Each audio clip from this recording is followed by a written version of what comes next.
괴한 제어계의 특징이 아닌 것은, 즉 페루프 제어계의 특징이 아닌 것을 찾는 문제인데요. 보기 3번을 보시면 구조가 간단하고 설치비가 저렴하다는 건 게르프 시스템의 특징이죠. 페루프 시스템은 구조가 복잡하고 고가라는 특징이 있습니다. 정답을 골라주시면 3번이 되겠습니다.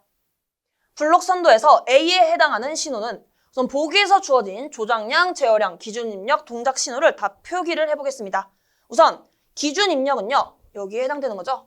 이 부분이 기준 입력 3번이 되겠고요. 그 다음에 이 부분이 동작 신호 4번이 되겠습니다. 그 다음에 주어진 것이 조작량인데요. 조작량은 이 제어 요소에서 제어 대상으로 가는 신호이죠. 따라서 여기가 1번 조작량에 해당되고, 이 제어 대상에서 나오는 이 부분이 제어량이 되겠습니다. 이 A는 2번 제어량이다. 따라서 정답은 2번이 되겠습니다. 그림에서 1에 알맞은 신호 이름은, 지금 보기에 있는 것을 다 작성을 해보면 이곳은 기준 입력이 되겠죠. 여기는 기준 입력.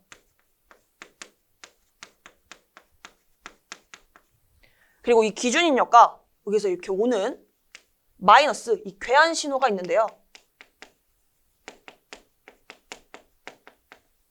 기준 입력과 괴한 신호의 차를 우리는 이 1번 동그라미 이 부분을 동작 신호라고 합니다. 그리고 제어 요소가 제어 대상에 가하는 이 신호를 우리는 조작량이라고 해요. 그리고 마지막으로 이 부분은 제어량이 되죠. 따라서 정답을 골라주시면 4번이 되겠습니다.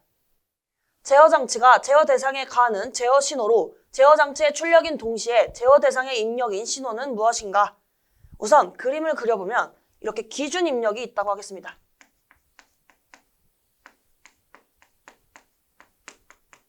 기준 입력이 이렇게 들어오고 이렇게 괴한 신호가 옵니다. 괴한 신호.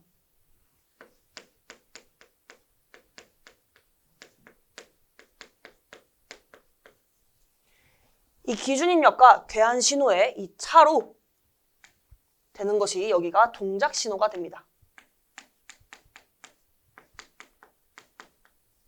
이 동작 신호는 제어 요소로 가는 거죠. 제어 요소. 제어 요소에는 조절부와 조작부가 있어요. 제어 요소에서 이제 제어 대상으로 갑니다. 제어 대상.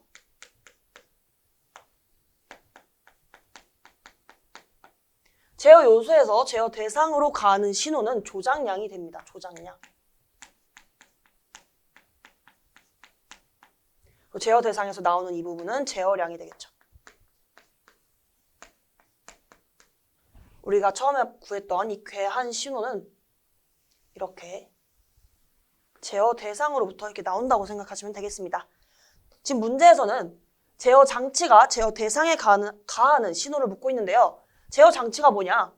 이 부분을 기준으로 여기까지를 제어 장치라고 보시면 됩니다.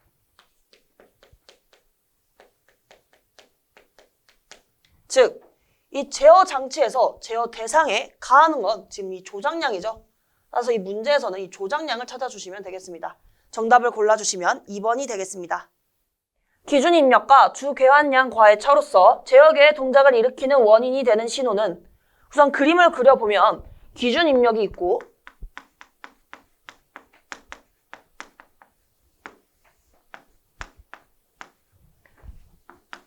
이렇게 괴한 신호가 있습니다. 괴한 신호. 이 부분은 마이너스가 돼요. 이때 이 기준 입력과 괴한 신호의 차이인 이 부분은 동작 신호가 됩니다. 여기는 동작 신호.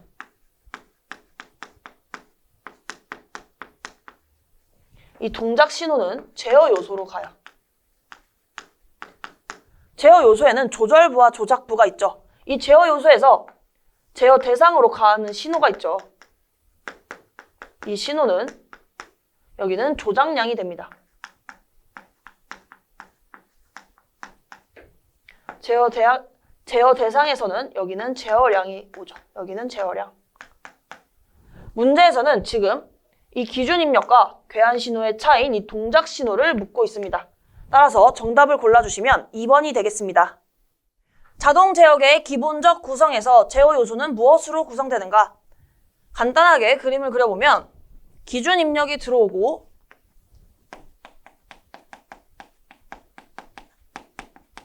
여기가 플러스 그리고 주 괴한량, 즉 피드백이죠.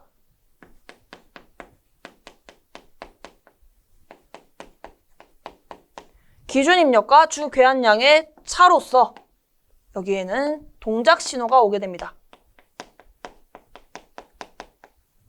이 동작 신호는요, 제어 요소로 들어가게 되는데요. 여기가 제어 요소. 이 제어 요소에서 제어 대상으로 가는 신호가 조작량이 되겠습니다. 즉, 이 부분에 해당되는 게 조작량. 그리고 이렇게 제어 대상에서 검출부를 통해서 이렇게 피드백 신호가 오는 거죠.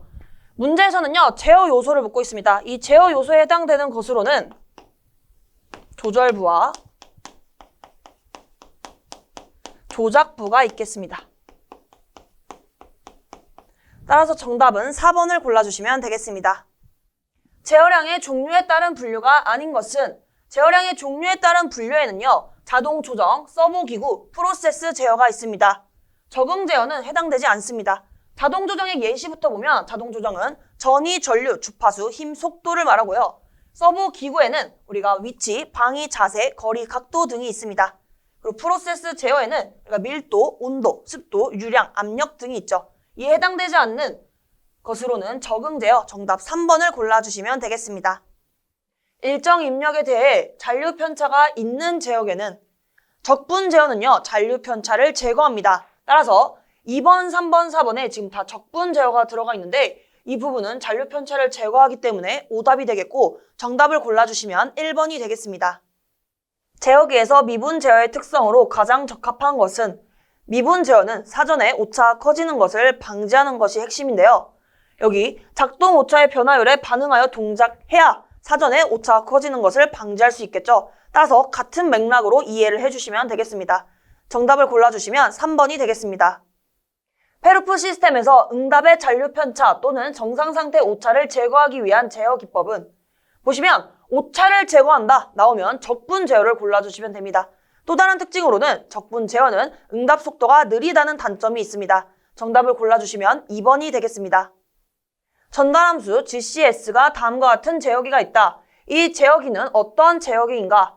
우선 주어진 전달함수를 다시 작성을 해보면 GCS는 이렇게 계산을 하겠습니다. 그러면 2분의 S 플러스 이렇게 계산해 주시면 2분의 3이 되죠. 플러스 이렇게 계산해 주시면 2S분의 5가 됩니다. 이를 2분의 3으로 묶어보겠습니다. 2분의 3, 1 플러스 이 부분이 1이 된 거죠. 그리고 이 친구는요. 3S가 3분의 1S가 되겠습니다. 3분의 1S. 그럼 이렇게 곱해져서 2분의 1S가 남는 거죠. 그 다음에 이 친구는요. 어떻게 묶냐? 묶는 방법을 알려드리면 우선 이 친구만 따로 보겠습니다. 2S분의 5를 2분의 3 곱하기 3분의 2 곱하기 2S분의 5로 두어도 결국에 똑같은 2S분의 5입니다. 왜냐면 이 앞부분이 결국에 1이죠. 그래서 1 곱하기 2S분의 5는 2S분의 5가 되겠습니다. 우리는 인위적으로 이렇게 2분의 3을 만들어 주신 다음에 이 뒷부분을 괄호 안에 작성을 해주시면 되겠습니다. 괄호 안에 작성해야 되는 부분은 이렇게 2가 사라지겠죠. 그리고 분모 분자에 동시에 5로 나눠주시면요. 이게 이렇게 바뀔 수 있습니다. 2분의 3은 그대로 작성해 주시고 곱하기 3은 그대로 있고 분모 분자를 5로 나누겠습니다. 그러면 분자는 1, 그리고 여기는 5분의 3S가 되겠죠. 이렇게 바꿀 수 있어요. 그럼 2분의 3으로 묶게 되면 이 친구만 남겠죠. 그럼 여기는 플러스 5분의 3 다시 작성할게요. 5분의 3 S분의 1이다.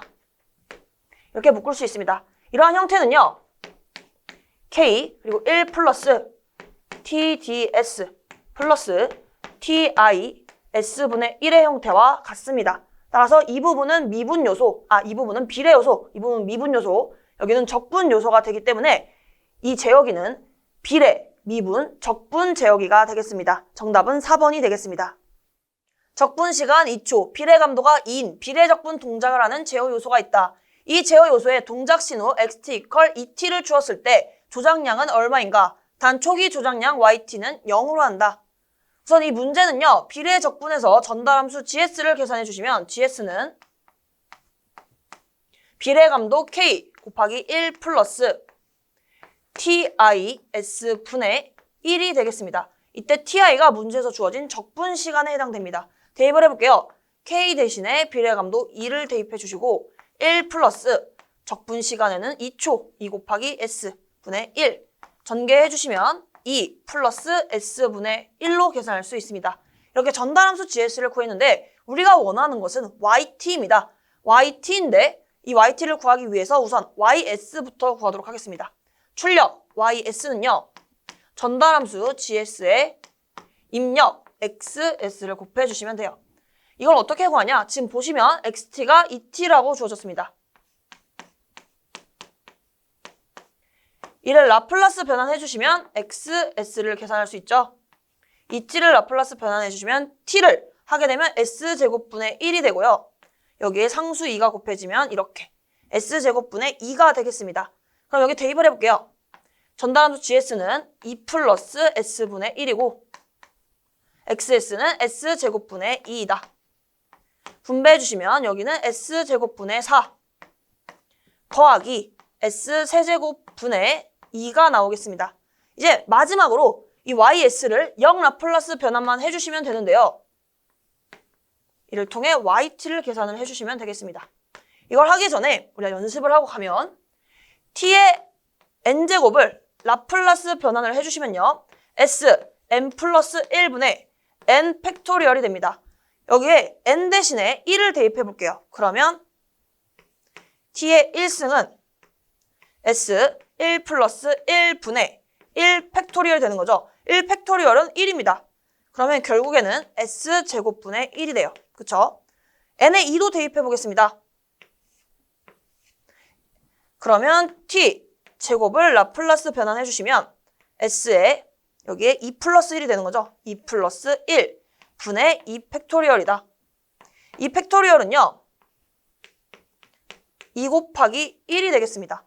예를 들어 3 팩토리얼은 3 곱하기 2 곱하기 1이 되겠습니다. 그럼 여기서는 2 곱하기 1이니까 2가 되겠죠. 분자에는 2, 분모에는 s의 세제곱이 되는데요. 이걸 적용시켜 주시면 돼요. 지금 보시면 여기 s제곱분의 1이 있죠. s제곱분의 1을 0 라플라스 변환해 주시면 t가 나옵니다. 그럼 상수 4는 그대로 나와주시고 이때 t를 곱해 주시면 이 친구를 0 라플라스한 결과가 되겠습니다. 그 다음에 s세제곱분의 2는요. 여기 보시면 그대로 s세제곱분의 2가 있죠. 이를 0 라플라스한 결과는 t제곱이 되겠습니다. 따라서 이 부분은 플러스 t제곱이다. 따라서 문제에서는요. t제곱 플러스 4t인 정답 2번을 골라주시면 되겠습니다.